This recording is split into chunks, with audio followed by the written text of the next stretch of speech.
Introduction: The Summons to Transcendence. There are moments in history when a thinker does not merely write, he detonates. Friedrich Nietzsche was one of those rare explosions. A mind that refused obedience, refused mediocrity, refused the softness that seduces most men into quiet decay. His doctrine was not designed for the comfortable. It was crafted for the individuals willing to challenge themselves, confront themselves, and ultimately recreate themselves. Nietzsche believed that every human contains a dormant force, a raw intensity waiting to be awakened, sharpened, and unleashed. This force he named the will to power. Not the desire to dominate others, but the relentless instinct to rise, to strengthen, to overcome, to become the fullest version of oneself. Life, to Nietzsche, was not a passive experience. It was a battlefield. And every man has a responsibility to step onto that battlefield with clarity, intention, and ferocity. This video is a doctrine, a guide for those who refuse to live as spectators. A call to rise above comfort, above conformity, above the small identities society tries to force upon you. You are here because something inside you wants to ascend, wants to evolve, wants to exert itself upon reality instead of being shaped by it. This is the path of self-creation, the path of power, the path of becoming the individual you were meant to be. Now we begin. Part 1. The Birth of the Will. Every powerful transformation begins with a moment of inner rebellion, a refusal to accept the version of yourself shaped by accident, weakness, or the expectations of others. Nietzsche understood this intimately. He saw that most men never choose who they become. They inherit their identity, their beliefs, their limitations, and then spend the rest of their lives defending them. The will to power is the moment you reject that inheritance. It is the realization that you are not a fixed being.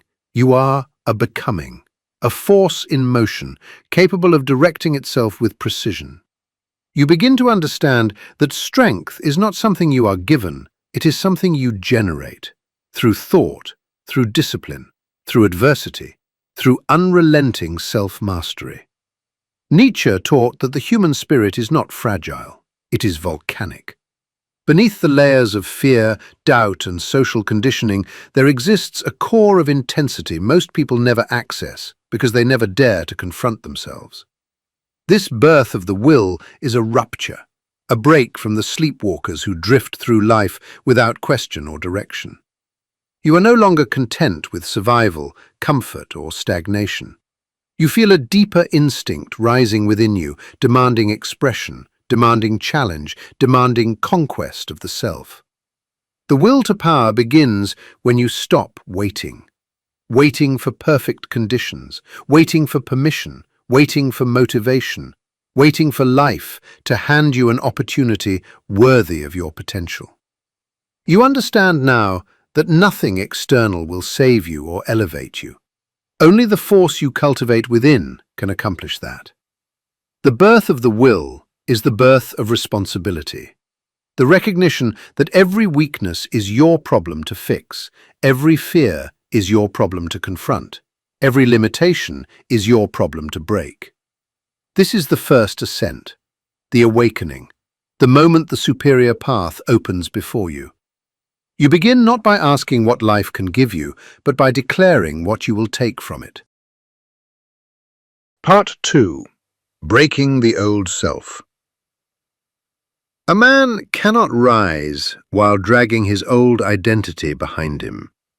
Nietzsche believed that transformation begins with self-destruction, the deliberate dismantling of the weak patterns that have shaped you.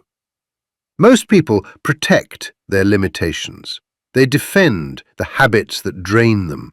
They cling to the version of themselves that keeps them small because it feels familiar.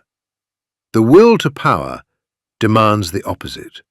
You confront yourself without mercy. You observe your impulses, your excuses, your distractions, and you cut them at the root. You step out of your old identity the way a serpent sheds its skin, not once, but repeatedly. This internal shedding is not comfortable. It is not glamorous. It is the private war that separates the superior individual from the herd. When you break the old self, you create space for a stronger one, a self built on intention, not instinct, on discipline, not impulse, on direction, not drifting. This is the foundation of Nietzsche's doctrine. You do not wait to become stronger. You eliminate anything that keeps you weak. Part 3. Power begins with inner order. Nietzsche taught that before a man can influence the world, he must first organize himself. Not the world, not society, not other people, himself. Chaos inside produces chaos outside. If your thoughts are scattered, your habits undisciplined, your goals undefined, your life will reflect that disorder with ruthless precision. The will to power is the force that brings structure to your inner world. It sharpens your attention, clarifies your priorities, and eliminates the noise that keeps ordinary minds trapped in mediocrity. Inner order means you govern your impulses instead of being governed by them. You direct your energy with intention. You decide what matters, and everything else becomes irrelevant. When a man achieves this internal command, his actions become precise, his progress becomes inevitable, and his presence gains a quiet, unmistakable weight. Power starts invisibly. Long before the world recognizes it, you feel it solidifying within you. This is where real dominance begins, not with force, but with control over yourself. Part 4. Rising above the herd. Nietzsche saw the herd as the greatest danger to individual greatness. Not because the herd is malicious, but because it is comfortable, and comfort is contagious. The herd fears excellence. It fears ambition. It fears the man who refuses to live like everyone else. So it mocks him, pressures him, or tries to pull him back down into sameness. The higher individual must rise above this influence, not with hatred, but with distance. You do not argue with the herd, you outgrow it. You stop explaining your goals, you stop seeking approval, you stop lowering yourself to fit environments that no longer match your direction. Elevation requires separation. When you detach from the herd mindset, your vision expands, your standards rise, and your tolerance for mediocrity disappears. This isolation is not loneliness, it is the price of ascension. The path of the superior man cannot be crowded. Most will not follow. Most cannot follow. But once you rise above the herd, you begin to see possibilities that were invisible from below. This is Nietzsche's truth. You cannot become exceptional while standing with the ordinary. Part 5. Self-creation over self-discovery. Nietzsche rejected the idea that you find yourself. He believed a powerful man creates himself. Most people search for identity the way others search for lost keys, as if who they are is hidden somewhere, waiting to be uncovered. But Nietzsche's doctrine is sharper, harder, more demanding. You are whatever you forge through action, discipline, and will. Identity is not discovered, identity is constructed. Every choice you make, every book you read, every hour you train, every habit you enforce, chisels you into shape. You are sculptor and stone. The weak wait for clarity. The strong decide who they will become and bend their life around that decision. Self-creation requires direction. It requires cutting away distractions, eliminating weakness, and shaping your days with intention instead of impulse. You build the mind you want. You build the body you want. You build the future you want. Confidence comes from this construction, not from affirmation, but from evidence, from seeing yourself execute, improve, and exceed your former limits. Nietzsche's message is simple and merciless. Become who you are. Not who you were told to be, not who your past suggests you are, but who your highest potential demands.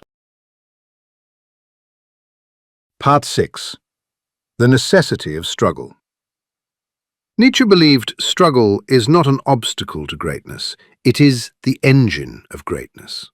Comfort weakens, difficulty strengthens. Every force that challenges a man forces him to grow sharper, harder, more precise. The herd avoids suffering, the superior individual uses it. When life pressures you, you do not collapse, you condense, you transform resistance into fuel, adversity into momentum, pain into discipline. A life without struggle produces a hollow individual. Someone who has never confronted himself, never tested his limits, never forged an identity under fire. But a man who endures hardship willingly, who steps into discomfort intentionally, becomes unbreakable. Struggle burns away illusions. It reveals your character. It solidifies your will. Nietzsche understood that suffering is not a punishment, it is a refinement process, a purification that elevates the human spirit. The man who avoids challenge remains ordinary. The man who embraces it evolves. This is the law of ascent. Only through resistance does strength emerge. Part 7. Mastery through solitude. Nietzsche valued solitude not as isolation, but as the necessary environment for greatness. The crowd distracts, the noise dilutes, the opinions of others infect your clarity. A powerful mind requires distance. In solitude, you hear your own thoughts without interference. You study, you create, you sharpen your intellect. You cultivate the mental depth the herd will never understand. Most people fear being alone because solitude exposes them. It makes them confront their weaknesses, their insecurities, their lack of direction. But the superior individual uses solitude as a forge. In quiet hours, you refine your philosophy, you strengthen your discipline, you build the inner world that shapes your outer one. Solitude is not emptiness, it is creation. It is where ideas form, where ambition crystallizes, where transformation takes root. A man who cannot be alone cannot lead. A man who cannot think alone cannot rise. The will to power grows strongest in silence, where no voice but your own dictates your direction. This is Nietzsche's truth. Solitude is the throne from which the strong rule themselves. Part 8. The Higher Man and His Values. Nietzsche believed that most values people follow are not chosen, they are inherited, passed down, absorbed without question. The herd adopts values that make life easier, safer, softer, values that reward obedience and punish ambition. But the higher man does not inherit values, he creates them. He examines every principle he lives by. If it weakens him, he discards it. If it strengthens him, he embraces it fully. This creation of values is one of Nietzsche's highest ideals. It separates the ordinary from the exceptional. You stop living by rules designed for smaller minds. You stop conforming to standards that limit your evolution. You instead construct a personal code, a set of standards that elevate you, harden you, and align with your highest potential. This is not selfishness. This is sovereignty. When your values come from your own mind, your identity becomes solid. Your direction becomes precise. Your will becomes unshakable. The herd borrows convictions. The higher man forges them. This is the essence of Nietzsche's philosophy. Live by a code that is worthy of your strength. Part 9.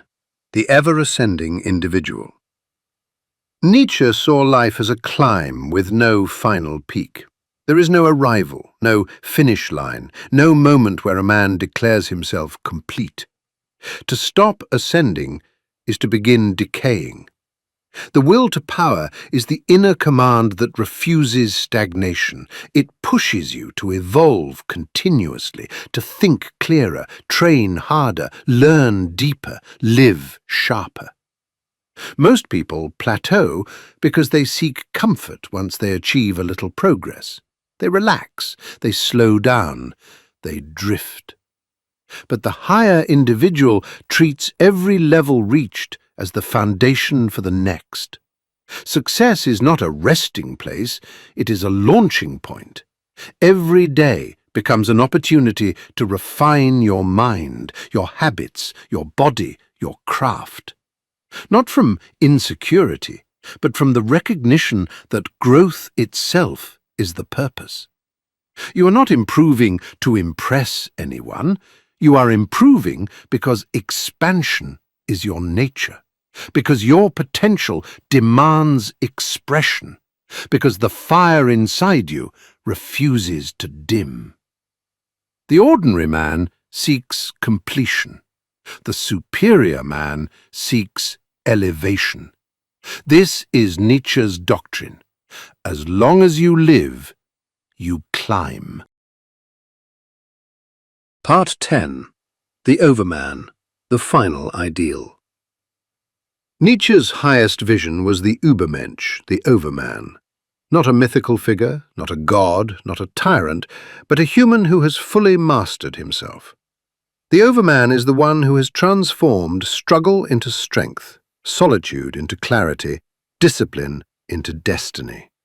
He is not bound by the herd's beliefs, fears, or values. He creates his own path, his own meaning, his own identity. He is self-directed, self-motivated, self-sustained. He rises not through luck or circumstance, but through relentless internal evolution. The Overman is the man who has outgrown his past selves, who has sculpted himself with intentional brutality, who has built a life that reflects his highest potential. This ideal is not meant to be fully reached. It is meant to pull you upward. It is a direction, a trajectory, a summons to become more than what you are now. Nietzsche believed the world advances because rare individuals pursue this ascent while the majority sleep through their existence. The Overman is the answer to that sleep. He is the embodiment of the will to power, a living assertion of strength, clarity, and purpose. And whether you reach the ideal or not, striving for it elevates you far beyond the limits of the ordinary. Conclusion. The will to rise. Nietzsche's doctrine was never meant for the comfortable. It was written for the few who feel a fire inside them, a refusal to live passively, a refusal to accept the limits handed to them, a refusal to die as a diluted version of what they could have been. The will to power is the force that demands you rise. Not once, not occasionally, but continuously. It commands you to confront yourself, discipline yourself, and elevate yourself without pause. You break the old self. You build the new one. You rise above the herd. You create your own values. You embrace struggle. You sharpen your mind in solitude. You ascend with intention. You move toward the ideal of the overman, not to become perfect, but to become greater.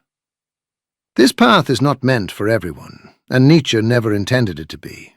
It is meant for the rare few who refuse to be ordinary, for the individuals who feel destiny pressing against their skulls, for the ones who are willing to command their future instead of drifting into it. If these words resonated with you, if something inside you stirred, if something inside you awakened, then let it be known. Drop this in the comments. I ascend. Let it be a declaration, a mark, a signal that you are not part of the herd, but part of the few who rise.